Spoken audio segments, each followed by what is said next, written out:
Undang-Undang Nomor 16 Tahun 2009 tentang Ketentuan Umum dan Tata Cara Perpajakan, pajak merupakan kontribusi wajib kepada negara yang terutang oleh orang pribadi atau badan yang bersifat memaksa berdasarkan undang-undang dengan tidak mendapatkan imbalan secara langsung dan digunakan untuk keperluan negara bagi sebesar-besarnya kemakmuran rakyat. Fungsi pajak. Fungsi pajak ini dibedakan menjadi 4. Yang pertama yaitu adalah fungsi anggaran. Di dalam fungsi anggaran ini, pajak digunakan untuk membiayai pengeluaran-pengeluaran negara yang bersifat rutin. Selain itu, pemasukan negara juga mayoritas berasal dari pajak. Yang kedua adalah fungsi mengatur. Di dalam fungsi mengatur ini, pajak digunakan untuk mencapai tujuan di bidang ekonomi melalui berbagai kebijakan. Yang ketiga adalah fungsi stabilitas. Pajak digunakan untuk menstabilisasi harga di dalam masyarakat dengan menggunakan berbagai kebijakan. Dan yang fungsi keempat atau yang terakhir yaitu adalah fungsi redistribusi pendapatan. Di fungsi ini, pajak digunakan untuk membangun atau memeratakan perekonomian nasional dan juga pembangunan nasional. Di sini, saya akan menjelaskan tentang manfaat pajak.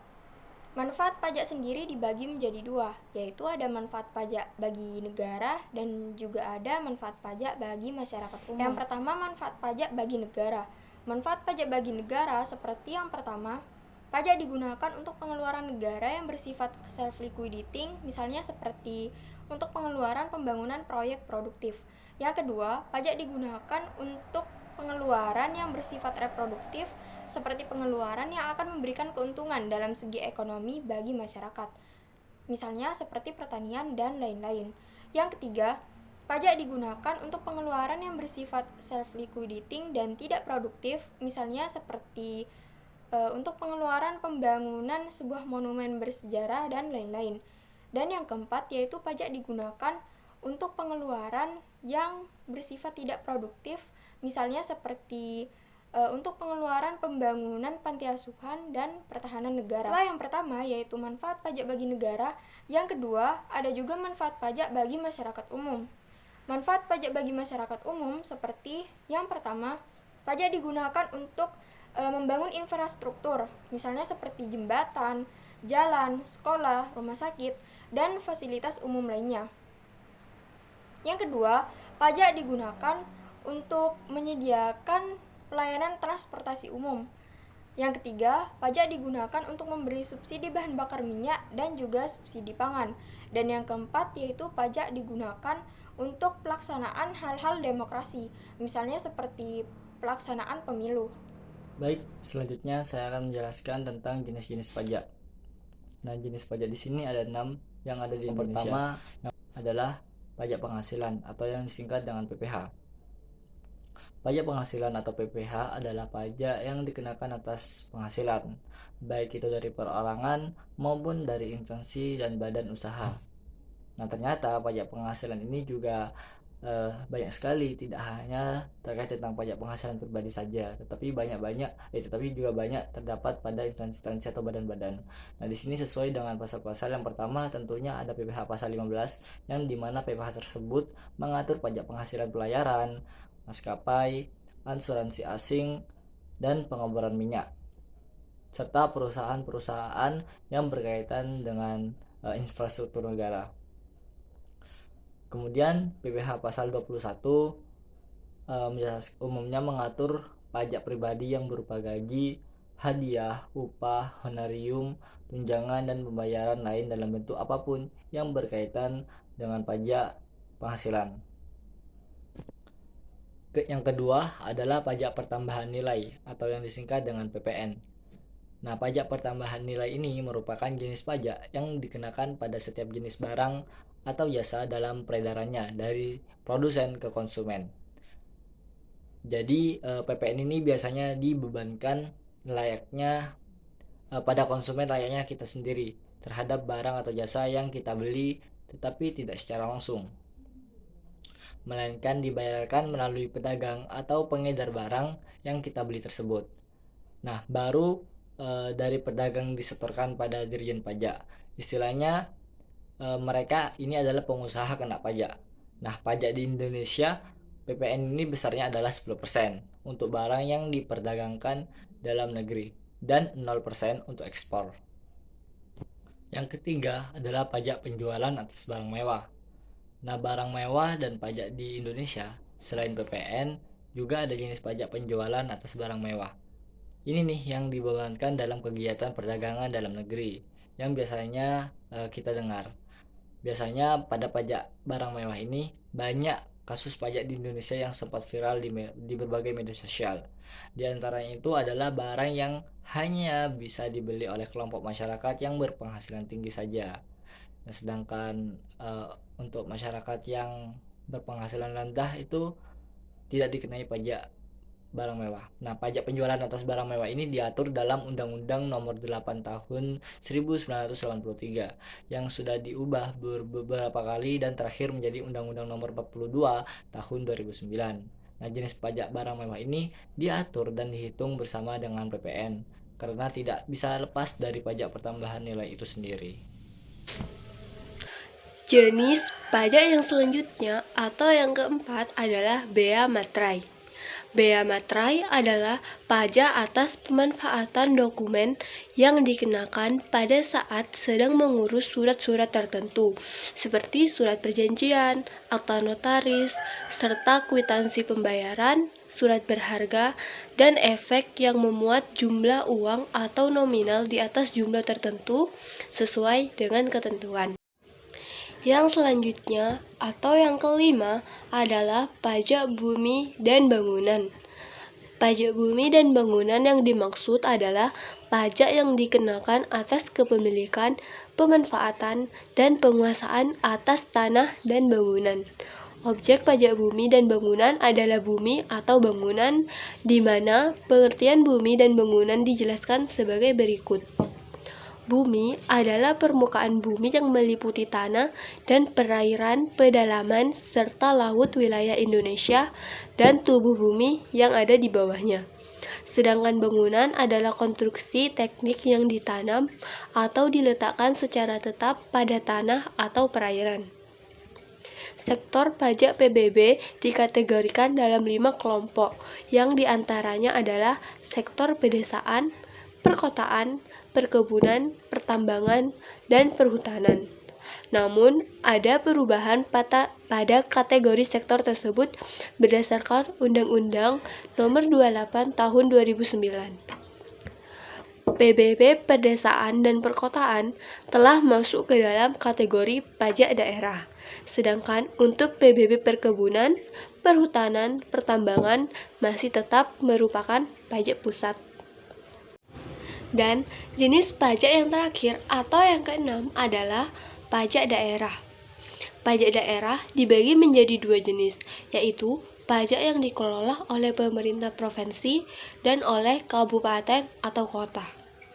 Adapun pengelola pajak tersebut dilaksanakan oleh dinas atau badan pendapatan daerah. Umumnya, setiap daerah memiliki nama yang berbeda atas dinas atau badan pendapatan daerah tersebut. Berikut jenis-jenis pajak yang dipungut oleh pemerintah daerah. Yang pertama ada pajak provinsi, pajak kendaraan bermotor, bea balik nama kendaraan bermotor, pajak air permukaan, pajak bahan bakar kendaraan bermotor, pajak kabupaten atau kota, pajak hotel, pajak restoran, pajak hiburan, pajak reklame, pajak penerangan jalan, dan masih banyak lainnya. Dampak positif yang kita dapatkan apabila kita membayar pajak dibagi menjadi yang pertama, kita akan terhindar dari adanya denda. Seperti yang telah kita ketahui bahwa denda diberikan kepada wajib pajak yang terlambat membayar pajak, atau juga bagi mereka yang melebihi batas waktu yang telah ditentukan. Denda tersebut berkisar antara 5% hingga 20%. Nah, apabila kita tepat waktu membayar pajak, kita akan terhindar dari adanya denda yang diberikan. Yang kedua, yakni adanya fasilitas kesehatan yang semakin meningkat. Pajak yang kita bayarkan juga mempengaruhi pelayanan fasilitas kesehatan. Dana yang didapatkan dari pajak nantinya akan dialokasikan untuk perbaikan fasilitas kesehatan di Indonesia. Selain untuk membantu orang yang kurang mampu, pajak juga digunakan untuk peningkatan kualitas dan juga pelayanan rumah sakit. Sehingga ketika kita berada di rumah sakit untuk berobat, kita akan mendapatkan fasilitas yang baik. Yang ketiga adalah fasilitas umum dan juga transportasi yang berkembang. Selain pajak digunakan untuk meningkatkan fasilitas dan juga kesehatan, pendapatan dari pajak juga digunakan pemerintah untuk membangun fasilitas-fasilitas umum dan juga transportasi yang mempermudah kehidupan masyarakat. Terlebih pada zaman sekarang, mobilitas masyarakat cukup tinggi. Dengan berkembangnya transportasi dan fasilitas umum dapat mempersingkat waktu dan juga membawa kenyamanan bagi kita semua. Perkembangan ini juga dapat memberikan kenyamanan saat kita berada di tempat-tempat umum, semisal di bandara, stasiun, pelabuhan, terminal, hingga rumah sakit dan juga pusat pelayanan pemerintah. Yang keempat, keamanan dan ketertiban tercipta di masyarakat. Pajak yang dibayarkan juga dialokasikan untuk kepentingan keamanan dan juga ketertiban yang ada di masyarakat. Negara yang damai dan tertib akan menghasilkan siklus ekonomi yang baik. Siklus ekonomi yang baik ini nantinya akan mempengaruhi harga-harga barang yang ada di pasaran, baik itu berupa bahan pokok ataupun bukan. Meningkatnya keamanan negara juga mencegah munculnya perang saudara atau kelompok pemberontak. Keamanan sebagai warga negara Indonesia juga nantinya akan terjamin dan juga terlindungi. Selain itu, melalui membayar pajak, maka pertahanan nasional akan semakin meningkat dan mampu mengatasi permasalahan-permasalahan yang datang dari luar. Yang terakhir, keuntungan membayar pajak tepat waktu memang tidak dapat dirasakan dalam kurun waktu yang sebentar. Namun sebagai warga negara yang baik, kita tentu bangga dan ikut andil dalam pembangunan negara lewat membayar pajak. Karena kepedulian kita membayar pajak dapat membawa dampak besar bagi kemakmuran masyarakat Indonesia ke depannya. Apa dampak yang akan terjadi apabila kita tidak membayar pajak? Tidak bayar pajak dapat menyebabkan negara rugi. Kalian mengaku warga negara Indonesia alias WNI, tapi tidak membayar pajak. Mending jangan ngaku WNI deh, sebab perbuatan menolak bayar pajak dapat menyebabkan negara tempat kamu tinggal ini merasa rugi. Pasalnya, di anggaran pendapatan dan belanja negara atau APBN tercatat dengan jelas bahwa salah satu pendapatan Indonesia berasal dari pajak. Kebayang nggak sih gimana jadinya kalau pendapatan berkurang, emangnya bisa menutupi anggaran belanja negara? Yang kedua, besaran subsidi berkurang. Bagaimana jadinya kalau sampai besaran subsidi tersebut dikurangi gara-gara pemasukan berkurang karena banyak yang tidak membayar pajak? Kemungkinan besar perekonomian akan memburuk nantinya, dan orang-orang yang menikmati subsidi akan mengalami kesulitan dalam memenuhi kebutuhan hidupnya. Mereka ikut terkena dampak kerugian gak bayar pajak dari orang-orang yang tidak membayar pajak. Lalu yang ketiga, kegiatan pemerintah terhambat dan negara mau tidak mau menambah hutang. Selama ini, kegiatan yang diselenggarakan oleh pemerintah terkait layanan publik didanai dari pemasukan yang ada di APBN. Minimnya pemasukan yang diperoleh negara bisa menghambat pemerintah dalam memberikan layanan kesehatan, pendidikan, subsidi, dan dana desa. Tidak hanya itu, pembangunan infrastruktur, peningkatan keamanan, hingga kegiatan birokrasi juga terhambat. Mau tidak mau, opsi yang diambil pemerintah untuk menangani ini adalah dengan menambah hutang lagi. Belakangan ini saja, negara berhutang demi pembangunan infrastruktur. Apabila menambah lagi, akibatnya hutang akan semakin banyak, dan pada akhirnya kita sendiri juga yang merasakan kerugiannya.